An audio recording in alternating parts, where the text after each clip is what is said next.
नमस्कार, GRC inspire chemistry take के इस वीडियो में आपका स्वागत है। आइए विलियन के अंतर्गत महत्वपूर्ण प्रश्न परीक्षा उपयोगी प्रश्न के रूप में आगे बढ़ते हैं। प्रश्न इस प्रकार से, मोलरता व मोललता में अंतर स्पष्ट कीजिए। आइए इस प्रश्न को हम जानें, मोलरता और मोललता में अंतर। तो प्रथम अंतर इस प्रकार से, मोलरता में विलयन के आयतन पर विचार करते हैं, जबकि मोललता में विलायक के द्रव्यमान पर विचार करते हैं।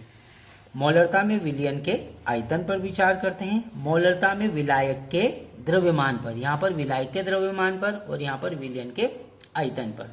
महत्वपूर्ण बिंदु इस प्रकार से, मोलरता में विलयन के आयतन पर विचार करते हैं, जबकि मोलरता में विलायक के द्रव्यमान पर विचार करते हैं। पहला अंतर इस प्रकार से।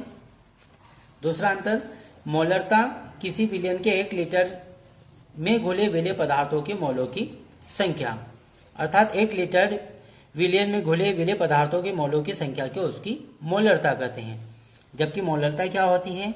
1000 ग्राम विलायक में घुले मिले पदार्थ के मोलों की संख्या। यहाँ पर 1000 और यहाँ पर 1 लीटर, तो 1000 ग्राम विलायक में घुले मिले पदार्थों के मोलों की संख्या को उसकी मोलरता कहते हैं। तो इस अंतर को हम इस प्रकार से कह सकते हैं, मोलरता किसी विलयन के 1 लीटर में घुले मिले पदार्थ को मोलों की संख्या है, जबकि मोलरता विलयन के प्रति 1000 ग्राम में घुले मिले पदार्थों के मोलों की संख्या है।